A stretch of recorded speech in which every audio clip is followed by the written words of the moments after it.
اس کو نماز تو اس کی ہوگی جو رب کو رب مانتا ہوگا اور جو رسول اللہ کو اللہ کا رسول مانتا ہوگا. اور جس کا رب کے بارے میں عقیدہ ٹھیک نہیں ہے، جس کا رسول اللہ کے بارے میں عقیدہ ٹھیک نہیں ہے، وہ نماز کے قریب کیسے جا سکتا ہے؟ نماز تو بہت بات کی بات ہے. پہلے تو توحید و رسالت کو درست ہونا چاہیے. تو جو لوگ رسول اللہ کو بھولا بٹکا لکھ رہے ہیں قرآن کریم کے ترجمے میں، رسول اللہ کے بھولا بٹکا ہونے کی تبلیغ کر رہے ہیں، رسول اللہ کی شان میں گالیاں دے رہے ہیں، رسول اللہ کی دل آزاری کر رہے ہیں اور رسول اللہ کو اذیت پہنچا رہے ہیں، اور وہ اس آیت مقدسہ کا مصداق کر رہے ہیں ان الذین یؤذون اللہ ورسولہ لعنہم اللہ فی الدنیا والآخرہ وأعد لهم عذابا مہینا. جن لوگوں نے اللہ اور اس کے رسول کو اس اذیت پہنچائی ان پر اللہ نے دنیا کے اندر بھی لعنت کی، ان پر اللہ تعالیٰ نے آخرت کی بھی لعنت کی. وأعد لهم عذابا مہینا، ان کے لیے دردناک عذاب اللہ نے تیار کر رکھا. تو جن لوگوں پر اللہ نے لعنت کر دی ہے وہ نماز پڑھنے کے قابل کب ہیں؟ ان کے پیچھے کب ہوتی ہے؟ ان کی اپنی کب ہوتی ہے؟ وہ کب اس قابل ہے کہ وہ مسلمان کہلائیں جو رسول اللہ صلی اللہ علیہ وسلم کی شان میں گالیاں بک رہے ہیں اور اپنے ترجموں میں لکھ رہے ہیں وجہ تک دولن اے نبی تجھے بھولا بٹکا ہوا پایا. اب بتاؤ بٹکا کوئی صاحب آپ کو اگر کہا جائے کوئی صاحب اس سے بڑے پٹکے ہو تو اسی رافل کٹو گے کہ نہیں کٹو گے؟ صحیح دسیو کلاشن کو کر لیاؤ کٹو گے؟ منو کوئی آ کے دیکھیں گا. ہاں جی پیر افضل قادری پھولیا پٹکا رہا پٹکے حضرات. یہ لفظ تو میں نہیں برداشت کرتا. میں بڑا ایک گناہگار ہوں اور میں بڑا سیاکار ہوں اور ایک ادنا سا شخص ہوں. حضور نبی کریم کے غلاموں کا غلام کہلانے کا بھی قابل نہیں. تو امام المعصوم کو کے لیے کہنا بھولا بٹکا، سید الانبیاء کے لیے کہنا، حبیب خدا کے لیے کہنا، مقام کعبہ قوسین پر جو فائز ہوئے ان کو کہنا، جو اللہ تعالیٰ کی بارگاہ میں شافع مشفع اور شافع اعظم ہے ان کو کہنا، وسیلہ کبریٰ کو کہنا، واسطہ عظمیٰ کو کہنا، اول المخلوقات کو کہنا، اللہ کے حبیب کو کہنا. یہ کتنی بڑی دل آزاری ہے بھولا بٹکا. اور پھر آپ غور فرمائیں اس کے معنی پر. بھولا بٹکا کا جو معنی ہے، بھولا بٹکا کون تھا؟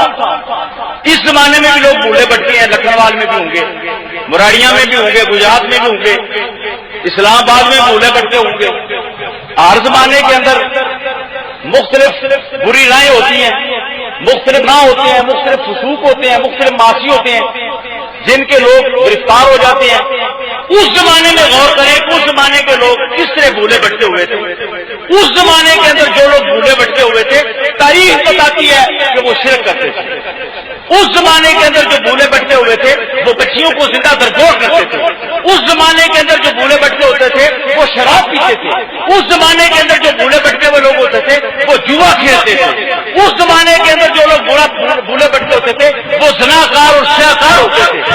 اس زمانے کے اندر جو بھولے بٹکے ہوتے تھے وہ قتل و غارت اور ڈکیتیاں کرنے والے ہوتے تھے.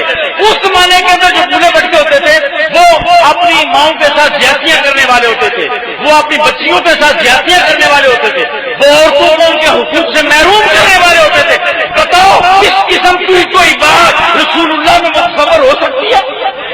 کن ظالموں نے رسول اللہ کو بھولا بٹکا کہہ دیا؟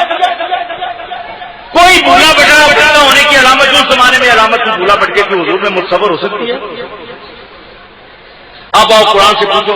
قرآن فرماتا ہے یاسین والقرآن الحکیم انک لمن المرسلین علی صراط مستقیم. اے پیارے حبیب ہم نے آپ کو صراط مستقیم پر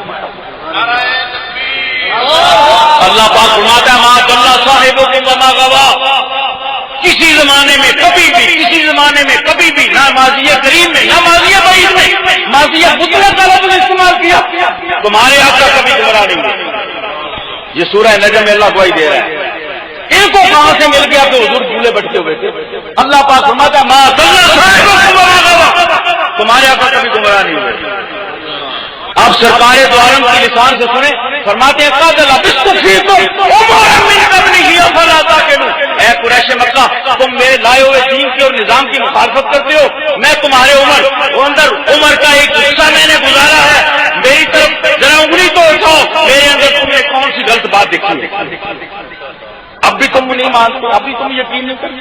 سارے قریش خاموش ہو گئے، کوئی شخص انگلی نہیں اٹھا سکا، بلکہ سب نے کہا ہم نے آپ کو صادق و امین پایا۔ اب جناب ابو طالب سے پوچھو، جناب ابو طالب کہتے ہیں میں نے 8 سال سے حضور کو اپنی پرورش میں لے لیا، کبھی بچوں کے ساتھ کھیلتے نہیں دیکھا، کبھی کھل کر ہنستے ہوئے نہیں دیکھا، کبھی مذاق کرتے ہوئے نہیں دیکھا، کبھی حضور نبی کریم صلی اللہ علیہ وسلم کو نغز اور بیہودہ بات کرتے ہوئے نہیں دیکھا۔ فرماتے ہیں جب بھی بات کرتے تو بڑی متانت اور وقار کے ساتھ بات کرتے۔ آپ حضرت علیمہ کی شادیہ سے پوچھو، فرماتی ہیں دائیں پستانی سے حضور کو دودھ پلاتی تھی، بائیں چھاتی سے میں اپنے بیٹے کو دودھ پلاتی، اور کبھی کبھی میں حضور نبی کریم کو بائیں چھاتی پیش کرتی تو حضور انکار فرما دیتا، اور حضور جانتے تھے کہ میرے بھائی